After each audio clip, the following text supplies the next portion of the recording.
لوگوں کو anti state نہ بنائیں، لوگوں کو اینٹی پاکستان نہ بنائیں۔ بسم اللہ الرحمن الرحیم۔ یہ جو بعض سیاستدانوں نے ابھی میڈیا میں اور سوشل میڈیا میں بیان جاری کیا ہے کہ پاکستان میں جو ہو رہا ہے کشمیر میں، کہ کشمیری پروٹیسٹرز میں اینٹی اسٹیٹ یا اینٹی پاکستان عناصر ہیں یا پرو بھارت پرو انڈیا عناصر ہیں، یہ بالکل غلط ہے اور یہ غیر ذمہ دارانہ بات ہے ان سیاستدانوں سے، کیونکہ جو ہو رہا ہے پاکستان میں، جو کشمیر میں ہو رہا ہے ابھی اور ہمارے لوگوں کو شہید کیا جا رہا ہے، وہ آرمڈ پولیس یا آرمڈ جو رینجرز ہے وہ جو کر رہے ہیں بالکل غلط ہے، اور مسلمان کو نہیں ایسا قتل کرنا چاہیے۔ جو کر رہا ہے وہ گنہگار ہے، جو حکم دے رہا ہے وہ بھی گنہگار۔ اسی لیے جو ظاہر فتویٰ ہے وہ یہی ہے، جو لوگ رسپانسبل ہیں قتل کے، وہ جو ہیں بلڈ منی ان پر لازم ہے، اور حکومت پر یہ ہے کہ ان پر رسپانسبلٹی یہ ہے کہ ان لوگوں کو کرائمز کے طور، جسٹس کے طور پر ان کو کورٹ میں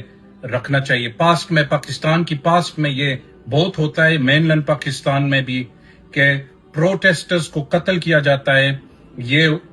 بہت ہسٹری میں ہوا ہے کہ ہم دیکھ رہے ہیں کہ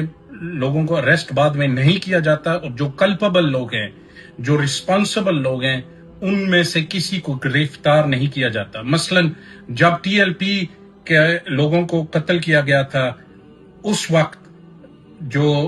لوگ تھے وہ کہہ رہے تھے عمران خان رسپانسبل ہے، لیکن آج تک ایک چارج بھی نہیں ہوا کہ عمران خان رسپانسبل ہیں۔ اسی طرح جب مناج القرآن کے لوگوں کو قتل کیا گیا، اس وقت لوگ کہہ رہے تھے کہ نواز شریف اور مسلم لیگ رسپانسبل ہیں۔ آج تک وہ کسی پر چارج نہیں کیا گیا۔ اور اسی طرح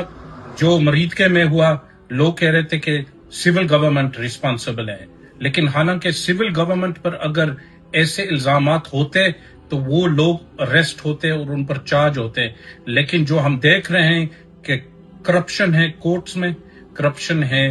گورنمنٹ میں، اور کرپشن ہے جو ایشیلنز آف پاور ہیں، جو لوگ پاور میں ہیں۔ وہ اسی طرح جو مرپر میں ہوا کل، اور جو مظفر آباد میں اور جو راولہ کوٹ میں ہو رہا ہے، کہ نن آرمڈ بغیر ہتھیار والے پروٹیسٹرز کو مارا گیا، شہید کیا گیا، یہ جو ہے بالکل حرام، اور اس کا خون جو ہے، یہ جو ذمہ داران لوگ ہیں، جو رسپانسبل حکومت میں جو رسپانسبل لوگ ہوتے ہیں، ان پر یہ گناہ جاتا ہے۔ مسلمان کو شہید کرنا یہ کبیرہ گناہ ہے، اور یہ جو غیر رسپانسبلٹی ہے لوگوں کی، جو حکومت کے افراد ہیں، ان کو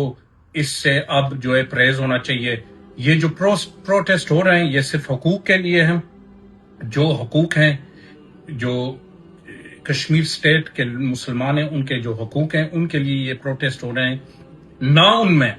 کوئی پرو بھارت عناصر ہیں، ان میں یہ بھی نہیں کہ وہ پرو انڈیا ہیں یا پرو زائنسٹ ہیں، یہ بالکل نہیں ہے۔ اور جو کہہ رہا ہے وہ غلط ہے اور وہ جھوٹا ہے، جو کہہ رہا ہے کہ وہ پرو انڈیا ہیں۔ جو کشمیری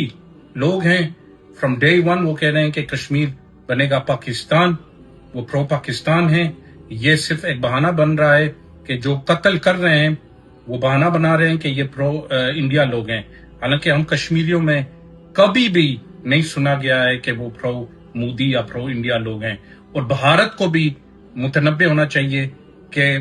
بھارت کی جو پریس ہے اور میڈیا ابھی اس کو غلط انداز میں نقل کر رہی ہے کہ کشمیر کے لوگ اینٹی پاکستان ہیں۔ تو جو ذمہ دار لوگ ہیں وہ ایسی غیر ذمہ دارانہ باتیں نہ کریں، اور جو قاتلانہ حملے ہو رہے ہیں اس کو بالکل روکیں، وہ مسٹیکس نہ بنائیں جو بنگلہ دیش میں ہوا تھا 1971 میں، وہ مسٹیکس نہ بنائیں جو بلوچستان میں ہوئے، اور وہ مسٹیکس نہ بنائیں جو کے میں ہو رہے ہیں۔ ایسے مسٹیکس نہ بنائیں، لوگوں کو اینٹی اسٹیٹ نہ بنائیں، لوگوں کو اینٹی پاکستان نہ بنائیں۔ آپ کی پالیسیز بالکل غلط ہیں، مس گائیڈڈ پالیسیز ہیں، ان پالیسیز کو روکیں، اور یہ حکم دے کہ جو پروٹیسٹرز ہیں بغیر ہتھیار وہ جا کر رہے ہیں پوسٹ پروٹیسٹ، ان کی فریڈم ہے پروٹیسٹ کرنے کی، ان کو فریڈم کے ساتھ پروٹیسٹ کرنے دیں۔ اور انشاءاللہ تعالی بعد میں تفصیلی بیان ہوگا اس مسئلے پر. والسلام علیکم.